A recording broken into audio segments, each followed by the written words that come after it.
আমি মুক্তি না বড়, আমি আল্লামা নয়, আমি সাধারণ ক্ষুদ্র জ্ঞানের ব্যক্তি। কোন কারণ থেকে গুনাহ হবে শুনুন। যদি হারামের প্রশংসা করা হয়, ওই হারামের প্রশংসার কারণে আরেকজনের ভিতরে লালস জাগবে, আরেকজনের ভিতরে লোভ জাগবে যে ও 5 লাখ পেল, তা আমি পাবো না কেন, আমিও চেষ্টা করে দেখি।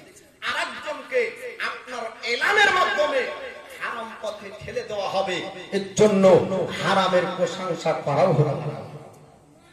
আর ওই দোকানে যদি বলেন ছি ছি ছি রে, ওই পাড়ার কিন্তু এবার 5 লাখ টাকার হারাম খাবে, ওকে ধিক্কার করে জানা যায়, ছি ছি করে নিন্দা জানান, তাহলে ও আর গর্ব করে বলতে পারবে না যে আমি 5 লাখ পেলাম। যদি কোন ব্যক্তি ব্যাংক ডাকাতি করে যদি চুরি করে 2 লাখ টাকা, তো বলে যে আমি 2 লাখ টাকা চুরি করেছি? কারণ বলে না, কারণ যখন চোর ধরা পড়বে তো লোকে ছি ছি করে, চোর চোর চোর বলে না। এর জন্য ও বলতে ভয় করে, ঘৃণা করে। লটারির অবস্থা যদি সমাজ এমন ব্যবস্থা নিতে পারতাম, লটারি যারাই কাটবে তাদেরকে আমরা ঘৃণা জানাবো, তাহলে ও আর গর্ব করে বলতে পারবে না। ও ভিতরে ভিতরে খাবে আর দেখবেন বাড়বেও না। আর এমন লাইসেন্স করে দিয়েছে, ওপেন রোডে বিক্রি হয়, আর চায়ের দোকানে আলোচনা হয়, গাহানো হয়। কেউ আমরা বারণও করি না, বরং প্রশংসা করি। আর ভাবে আর বলে আর একটা কথা, ভুল কথা কি, যে ওর ভাগ্য কি ভালো রে, 5 লাখ টাকা পেয়ে গেল। যে বলবে তার গুনাহ হবে, কারণ ওর ভাগ্য ভালো না। যে লটারিতে টাকা পেয়েছে তার ভাগ্য ভালো, যে লটারিতে টাকা পায় না। কারণ বদনসিব ও ব্যক্তি যে হারামের রুজি খায়, খুশনসিব ও ব্যক্তি যে হালাল রুজি খায়। আল্লাহ যাকে ভালোবাসে তাকে হারাম খেতে দিবে না হিসাবে ও ব্যক্তি পায় না, আর আল্লাহ যাকে ভালোবাসে না ও ব্যক্তি হারামের টাকা পায়। তো আজকাল মুহতারাম, ব্যবসা হলো হালাল, সুদ হলো হারাম, লটারি হলো হারাম। তো দয়ার নবী ব্যবসাকে পছন্দ করতেন। কোন ব্যক্তি ব্যবসা করলে তাকে ছোট মনে করবেন না। চায়ের দোকানে চা বেচতে তো কি হয়েছে, ও তো হালাল ব্যবসা করে খাচ্ছে, বরং ওর শুকরিয়া করুন, ওর প্রশংসা করুন, আর ওদের আল্লাহর শুকরিয়া করুন। তো দয়ার নবী মায়ার নবী তিনি ব্যবসা করতেন। তো নবীর ব্যবসা কেমন ছিল আর আমাদের ব্যবসা কেমন হচ্ছে, ওটা শুনে আল্লাহ নবী হাবিবুল্লাহ তিনি আপনার ব্যবসা করতেন। ব্যবসার জীবনের কথা আপনাদেরকে বলবো। নবুয়তের প্রকাশ হয়নি, আল্লাহর পয়গম্বর তিনি আপনার ব্যবসার মধ্যে এমন সততা আপনার রাখতেন। একজন ব্যক্তি তিনি আসলেন, আসার পর আপনার বলছেন, আল আমিন মোহাম্মদ আপনার কাছ থেকে একটু মাল আমি কিনতে চাই। দয়ার নবীজি তিনার কাছে আপনার মাল বিক্রি করলেন। ওই ব্যক্তি বললেন, আল আমিন মোহাম্মদ আমার কাছে তো এত পয়সা নাই আপনাকে টাকা দেওয়ার মতো, তবে আপনি এখানে একটু দাঁড়ান, আপনার কাছে আসবো, আপনার টাকা পরিশোধ করবো। ওয়াদা করে বাড়ি থেকে চলে গেল ও ব্যক্তি, কিন্তু তার ওয়াদা ভুলে গেল যে আপনার আল আমিন মোহাম্মদকে টাকা দিতে হবে। বলে দিয়ে 1 নয় 2 নয় বাবা 3 দিন আপনার কেটে গেল।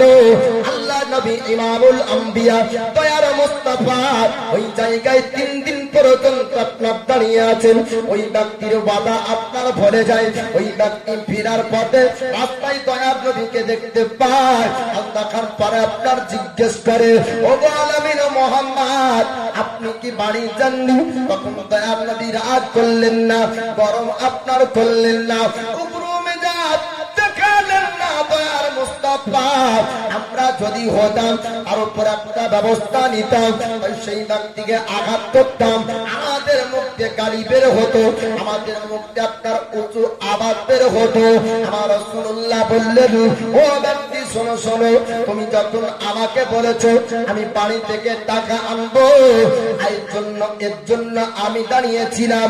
যদি তুমি আসার পরে আমাকে না পেতে, আমার জন্য তোমাকে হয়রান হতে হতো, আমার জন্য কষ্ট তুমি পেতে, আমার জন্য তোমাকে মেহনত করতে হতো, আমার জন্য তুমি এতটা পথ হেঁটে আসবে আর আমাকে পাবে না।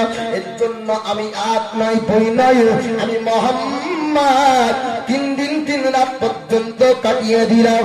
ওই ব্যক্তি আপনার সেই সমাজে বললেন, মক্কার জমিনে বহু ব্যবসায়িক দেখেছি, আজ পর্যন্ত আপনার মতন সুন্দর মানুষ দেখতে পাইনি। মক্কার জমিনে বহু মানুষ দেখেছি, আপনার মতন আখলাক পাইনি। আপনি সুন্দর ব্যবহারের অধিকারী ব্যক্তি, আপনার মতন সুন্দর ব্যবহার আর কোন ব্যক্তির মধ্যে পাওয়া যাবে না। আল্লাহ নবী হাবিবুল্লাহর এই ব্যবহার দেখে নবী যখন নবুয়তের প্রকাশ করেছিলেন, এই ব্যক্তি ঈমান আনার পর বলেছিলেন, হুজুর আপনি কি চিনতে পারেননি আমি ওই ব্যক্তি যার জন্য আপনি 3 দিন পর্যন্ত একই জায়গায় দাঁড়িয়েছিলেন? ইয়া রাসূলুল্লাহ, ইয়া হাবিবাল্লাহ, নবী গো, আপনি নবুয়তের প্রকাশের আগে আপনার ব্যবহার যদি এমন হয়, আপনি সত্যি আল্লাহর পয়গম্বর, আপনার উপরে ঈমান আনবো। ওই ব্যক্তি আপনার পরক্ষণে করেছিলেন, হাদিস শরীফের মধ্যে তার নাম আপনার এসেছে। আল্লাহর নবী হাবিবুল্লাহ, তিনার প্রশংসা ব্যবসার দিক দিয়েও আপনার ছড়িয়ে পড়ল।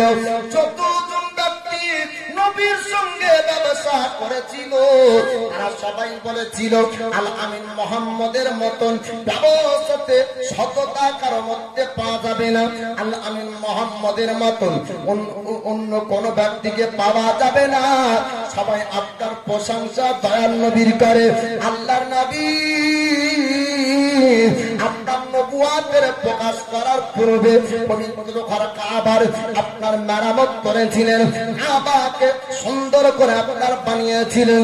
কাবাতে যখন আপনার পানি ঢুকে যায়, কাবার ইটগুলো আপনার আস্তে আস্তে পড়ে যায়, কাবার পাথরগুলো আস্তে আস্তে পড়ে যায়। আল্লাহর নবী বললেন, মক্কার মানুষেরা, আপনার পবিত্র ঘর কাবা, এই কাবাকে সুন্দর করে বানাতে হবে। দয়াল নবীর নবুয়তের আগে সুন্দর করে কাবার মেরামত করবে। আমার নবী বললেন, ও মক্কার মানুষেরা, সমস্ত খানদানের সর্দারদেরকে বলা হলো, আপন আপন গোষ্ঠীর মানুষদেরকে ডাকো, আপন আপন বংশের মানুষদেরকে ডাকো। মক্কার সর্দারেরা মক্কাবাসীদেরকে জানিয়ে দেয়, ও মক্কাবাসীরা, আমাদের একটা সম্মানী ঘর কাবা, তার জিয়ারত করতে বিভিন্ন দেশের মানুষ আসে। কাবা যদি আমাদের সুন্দর না থাকে, অন্য দেশের মানুষ এসে মক্কাকে ঘৃণা করবে, মক্কার প্রশংসা করবে না। তাই কাবা সুন্দর করে বানাবো, কাবাতে সুন্দর করে পাথর লাগাবো, কাবায় পানি ঢুকে যায়, কাবার ইটগুলা পড়ে যায়।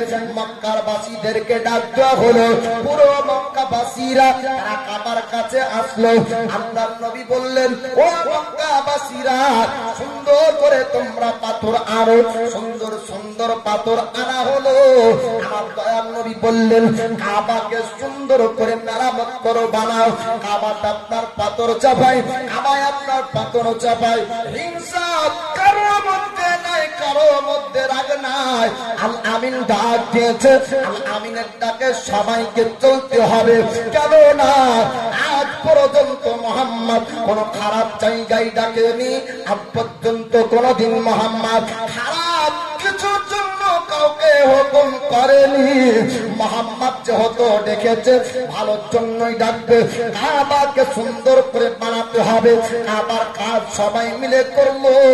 আল্লাহর নবী তিনি আপনার দেখলেন, কাবা সম্পূর্ণ হয়ে যাওয়ার সময় একটি পাথর চাপাতে হবে, হাতে আসওয়াদের পাথর, জান্নাতি পাথর চাপানোর সময়তে খানদানের সরদারের যুদ্ধ আবার লেগে যাবে।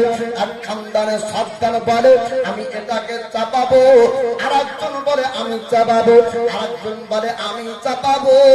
সবাই আপনার বাড়াবাড়ি করে, কেননা তারা জানতো কাবার উপরে এই পাথর যে ব্যক্তি চাপাবে আর ইজ্জত সম্মান বেড়ে যাবে, মানুষ তার প্রশংসা করবে, তার খানদানের ইজ্জত সম্মান বাড়বে। তাই সবাই বললো, এই পাথর আমি চাপাবো, আর একজন ব্যক্তি বলে আমি চাপাবো। এমন করে বলা বলি যখন